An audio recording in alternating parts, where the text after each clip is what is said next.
This morning, I'm going to tell you two stories. They both originate, of course, in South Carolina, and actually in my hometown. The first is about a good-looking young man who graduated top of his class from college, went on to do a master's degree in business, came back to the hometown, and started a very successful furniture business, and fell in love. But the girl that he chose to love was, from his parents' perspective, from the other side of the railroad tracks, and not the sort that they thought he should marry. But that boy loved that girl and was determined to make her his wife. And so they married. 6 months later, he'd forgotten something at home. He came home in the middle of the day and found that she was not alone. And you know what I mean by that. It was devastating for him. I mean, heart-wrenching. He just got away from her for weeks.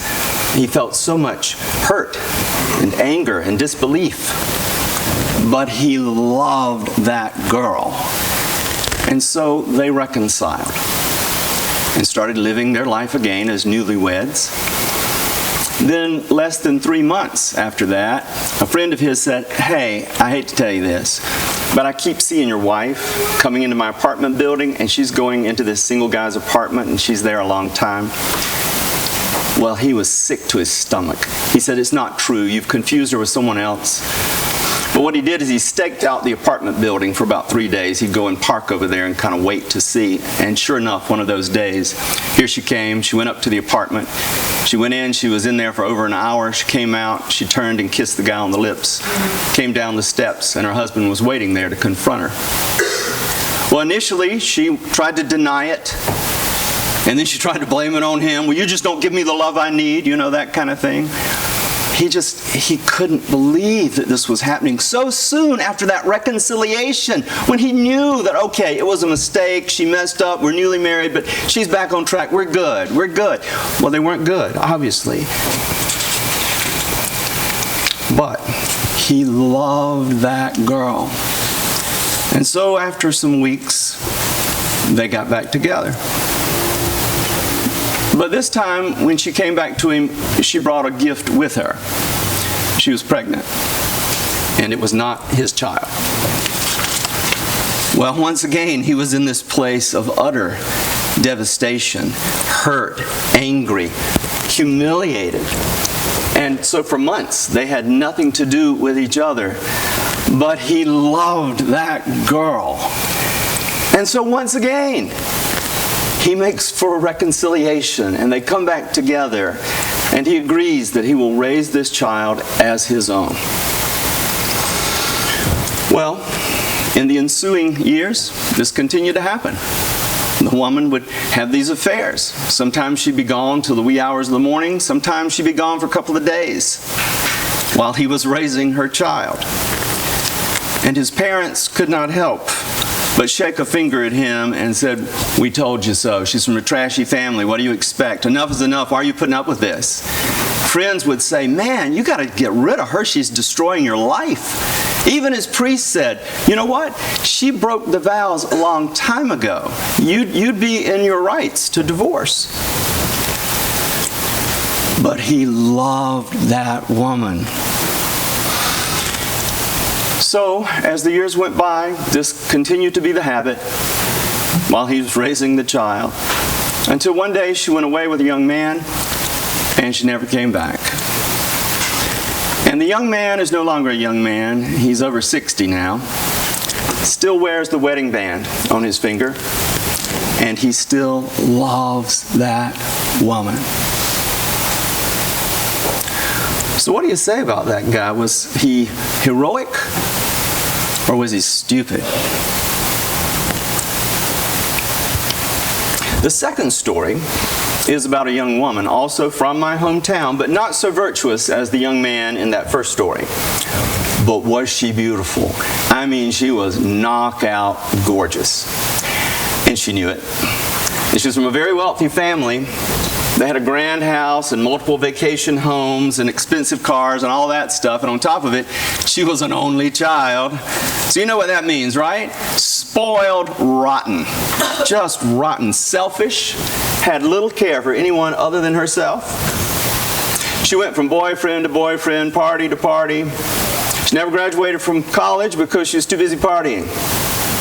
Her parents kept trying to pin her down and say, do you realize you're wasting your life? You've got all this opportunity. You're so beautiful. You've got a bright mind. What are you doing? Someday you're going to regret this. But she had no patience for that. She had no respect for them. She thought she knew better. You ever known a teenager like that? But they had this major altercation one night. And she demanded that they give her money to live so that she doesn't have to always be under their control. You know, can you just give me enough? I can just go live my life and be who I want to be. Well, they knew she was going to do whatever she wanted to do anyhow. So they talked and they said, well, okay, let's at least establish her in a secure situation. So they said, we're going to buy you a house. Well, she wanted a house up in Greenville, South Carolina. So they went up to Greenville and they found a house, a really nice house with a pool in the backyard. Why not? And on top of that, they bought 2 convenience stores, like Circle K's. 2 convenience stores, and they hired a manager for each. And they gave them to her as a gift. And arranged so that the profit from those stores would go immediately into her private bank accounts each month. And then they thought, you know what?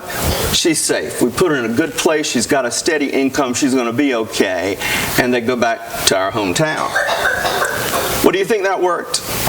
Heck no. What did she do? Well, she wasted all those wonderful gifts. She wasn't mature enough to realize what she'd been given. She was not mature enough to realize how sacrificially her parents had cared for her. So what did she do? Well, she continued to party. She made some great friends, and they partied at her house every weekend. They drank too much, and she started giving them party drugs, and then she would party all day, party all night and sleep all day, you know, just wasting her life. She had a couple of really nice cars along the way. But you know what happened when you're partying all the time and you're providing the drugs and the alcohol day after day? Well, eventually that money runs dry. So she had to sell one of the stores to keep up her lifestyle. And then a year later, guess what? She had to sell the other store to keep up her lifestyle. And then she had to sell the house to keep up her lifestyle. And so when the house was gone and the money was gone, so were those really good friends. And she was left just with the car. And she was too proud to let her parents know that they were right. So she got in that car and she would go from city to city trying to find some kind of happiness. She sold whatever little baubles of jewelry she had left. She eventually sold the car. And when things got really unbearable, sometimes she sold herself. She was 30 years old at this point and a drug addict. And she realized that she had been so stupid, that she had wasted all that she had been given, that she had so many opportunities that she didn't take advantage of. And now everything was ruined. Late one night, she decided she would end it all in a drug overdose. But luckily, a police officer found her in an alley and got her to a hospital. And using her driver's license, he eventually traced down her parents. And you know what they did? They hopped on a plane immediately and flew to the city where she was. They sat up in a hospital night after night for more than a week.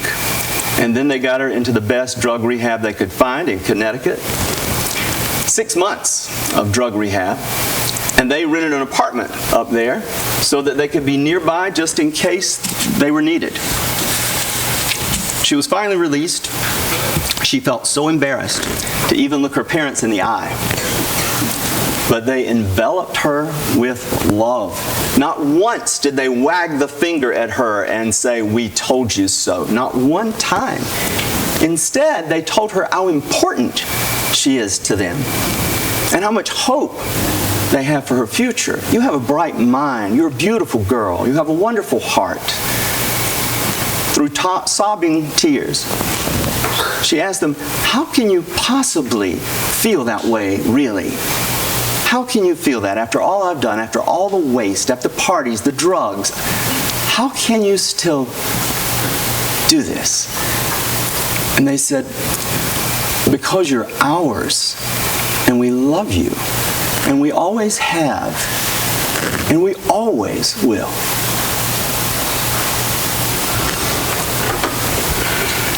Now, I have to be honest with you. I do not know any of the people in those two stories, and they were not from my hometown. They were from the Bible. What I just did is I retold two biblical stories by putting them in a modern context.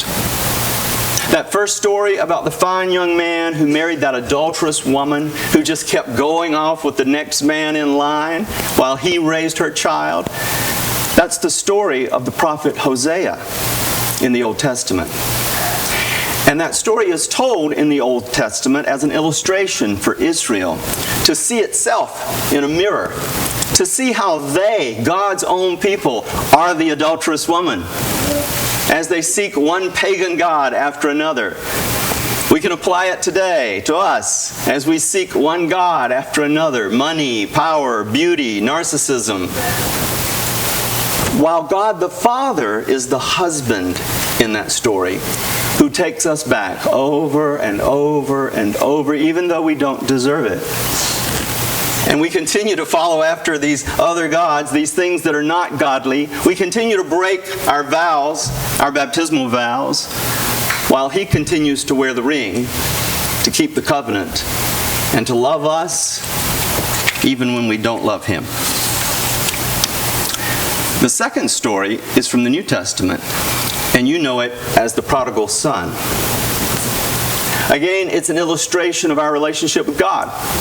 God blesses us and blesses us and blesses us with so many gifts. The gift of life itself, a brain, a body to think and plan and do, a beautiful world, I mean nature itself in all of its wonder, loving parents, a country in which to live and thrive. And we throw it away. We misuse it. We act like spoiled brats, always expecting more, never having enough. Taking what we've been given and thinking that we deserve it. That we can do what we want to with it. It's no one else's business. Turning our backs on God until we hit a brick wall. And in 40 years of ministry, I've seen a lot of brick walls. In my own life and in the lives of so many others. Sometimes the brick wall is the loss of a job, or a divorce, or the loss of a child, or a major health scare. And then we suddenly wake up and realize that we are not as independent and self-sustaining as we imagined. And like little children, we turn quickly to the God that we have ignored. But rather than slam the door in our faces, that God, like those parents who got in that airplane and went immediately to that city, even though that daughter had done all that she did, God comes to us immediately with open arms to bless us with grace and love. Just like the father figure. You remember in the story of the prodigal son?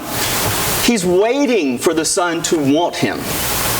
The son's, spent all his money and been out there doing crazy stuff. And then he realizes what a terrible situation it is. And all the father wants is for him to come home. And as soon as he sees the desire in the heart of the son to come home, before the son has ever said, oh my gosh, I messed up, I'm sorry, I'm a terrible person, none of that. Before any of that happens, what does he do? He runs to the son. You remember in that world, adult men, unless they were slaves, did not run. They didn't do that. They waited and let other people run. But in this case, as soon as that son turned toward home, before he even confessed any kind of wrongdoing, the father ran down that dirt road to him. That's the kind of love the Bible, both Old and New Testament, want us to see in God. Christianity or at least Christians, can be mean. And let's be honest, I've said it many times before, I think the church in America is not growing because we're mean. I mean, at the end of the day, we can be mean, harsh, judgmental, dismissive of those whom we think are not worthy of the church. We can act as though we and we alone are able to receive God's love and we hoard it for ourselves. But thankfully, God's church does not control God's love. God, in so many ways, is not like His church. He is instead like His Son, with love and care for all people, never turning anyone away, no matter what. Even the most vile sinner still matters to God because they belong to God. Easter's about resurrection and the promise of a life beyond this world. But it's more than that. It is God's affirmation of the life of Jesus. It is God saying through the dramatic raising of Christ, not only is this my Son, but His life is the kind of life for which all of you were created. Look at the life of Jesus, and you see not only God, but you see in Jesus God's purpose for human life. A life that is dedicated to God, but also dedicated to the love of other people. What is it we see in Jesus? Do we see someone who hates his enemies? No, that would be us. Do we see someone who ignores the poor? For the most part, that would be us. Do we see someone who despises those who don't believe in Him because you're part of another religion? You're going to hell. Yeah, that's us. Do we think He's someone who lives life primarily to make money and hoard possessions? Well, that would be us. Someone disgusted by sinners? Someone more concerned with the nation in which He was born than with all the other nations of the world? Well, the answer to all those questions is no. Those things are characteristic of human life in this world, but not characteristic of Jesus. Jesus was the opposite of the world in which we lived, and He called us to live life true to the world above, not to the world below. These two stories that I've told today, they're summed up in the sacrificial love of God in the cross of Christ. God showing us just how far He is willing to go out of love for us, out of desire to embrace His children and restore us to Himself. Hear me in this. This is not a God who tries to threaten, frighten, beat up, or manipulate us into loving Him, but a God who simply loves and loves and loves. In all of our stubbornness, our arrogance, our sinfulness, loving us sacrificially, dependably, consistently, in the hope that that love at some point will reach those hearts of ours and draw us back to our Father, back to the God who created us and loves us with all His heart, making us, by that love, the people we were created to be. On this Easter morning, we have the joyous opportunity to baptize a precious child, Marshall McKee Conrad, into God's family, praying that he will grow up not only experiencing the love and the joy and the grace of God in his life, but that love will give Marshall such a foundation that it will orient his life toward God and overflow from his life into the lives of all who know Him. We're going to sing a hymn to process back to the font. For those of you in the hard seats, you've got that hymn in your hymnal. For those of you sitting in folding chairs, you've got a copy of the hymn. It's 296, the first two verses. Please rise.